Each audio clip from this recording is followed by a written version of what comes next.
I'm here today with Colonel Ray Adkins of the 5th Kentucky Voluntary Infantry Regiment and Artillery, and we're here to discuss the 5th Kentucky organization. So Ray, who exactly is the 5th Kentucky? We are one of the largest Confederate infantry units in the state of Kentucky, and we try to portray our ancestors and do actual battles that actually happened during that time. We do historic battles. We don't do any make-believe. We're all, every place we go, there's an actual battle that started there or happened there. And how many members are in your unit currently? Right now we have 194 members. We're the largest in the state. And as a reenactment group, explain to the people what reenacting is. Reenacting is, to some it's a hobby, but to most of us it's serious because we are honoring our ancestors, and what we do is we try to recreate the battle as it happened then and the areas that we go. Very good. Why are so many people interested in reenacting? Well, the camaraderie, the fellowship, and it's a fun thing to do. I've made some of the best friends that I've ever made during reenacting, and we enjoy it and get to travel and see places and go places we've never seen before. Speaking of places you've never seen before, where do you reenact? Mostly in Kentucky, but we do two in Virginia, then we go to Tennessee too, so we're in the tri-states, and some company goes into West Virginia and we go over to Ohio. And how often, when do you reenact? How often is it? Our season begins at the end of April and goes until the last weekend in October. There are about 22 elective events that we have on our schedule, but I average doing anywhere between 12 and 15 a year. Okay. So take us through the process of a reenactment. How would you describe a reenactment? Well, like I said, we research. The reenactor herself will look at the battle that we're going into, and we try to portray the people that actually fought in that battle and the outcome on each day or whatever. If the North was won, while the North wins, and then we don't try to change history. We just try to portray history that really happened. Okay. And what does it take? Who can join the 5th Kentucky? Anyone that wishes to carry a musket, be in the infantry, you have to be 14. We have to have a paper signed, and it's okay with the parents or guardian. And the good thing about us is we're family oriented, so the whole families can get involved. Really, there's no age limit. If you can be able to walk and conduct yourself, we'll find something for you to do. And when can someone join? Anytime. You can download an application off the internet, but a lot of people come and talk to us right after a reenactment. That's when they get interested. So really, 24/7. Okay.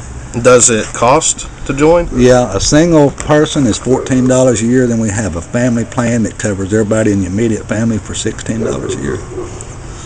Are there any obligations, or what opportunities does a member have? Well, the obligation is if you join, you have to do 3 events a year, and that's all required. The opportunities is if you join and you don't want to do infantry, we have other positions that you may be interested in. We got artillery. Then there's the camp life. Our provost needs help. So there's something for everybody. We're not limited on our functions. So you mentioned having to do 3 events a year, and then the cost of joining the organization. So approximately, what does it cost once you've paid your initial fees to get started? Well, some, not all, but some require a registration fee of $5 or $6 to go to the event, which helps pay for the porta potties, the straw and the firewood, and then they usually feed us a meal or two. Then the rest of it's up to you. So whatever you take $50 a day and okay. But it can be a relatively expensive hobby, correct? Yeah, the uniforms and the gear that we use are all authentic reproductions. If you say you want to go into the infantry just by yourself and you want to get everything they had, you're looking at probably roughly $1,500. Yeah. and the family size you're looking at 2,000. But the items we have are well made. If you take care of them, they'll last for years. Yeah. So tell me about the life of a member of the 5th Kentucky when you're reenacting. What all goes on behind the scenes? There's so much. It's getting there and setting up the camp and getting the firewood in and helping it. We help everybody set up. They kind of arrive late, but we help them set their tents up and help them get moved in. And to me, really, camp life is the part that I like the most, because we've become more than friends. We're more like a family, and it's more like a family reunion than it is a reenactment. Yeah. So instead of the once a year reunion, you get to do it once a weekend for 8 months when or the winter sets in, then you start missing everybody really bad. Yeah, yeah. So you say there's networking to be done? Yeah. You've met a lot of people from a lot of walks of life? I've got friends that I can call about anywhere I go and tell them this is Colonel Ray and I've got a flat tire that broke down, and just a phone call away. That's how close we've all become. Yeah.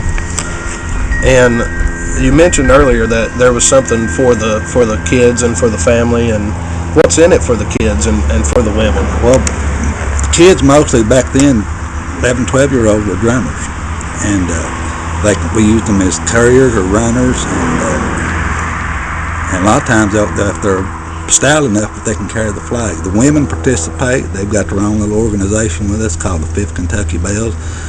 They get together and do the ladies' tea. They cook for us, feed us, and there's all kinds of activities going on. There's really never a dull moment. There's something to do if you're willing to do it.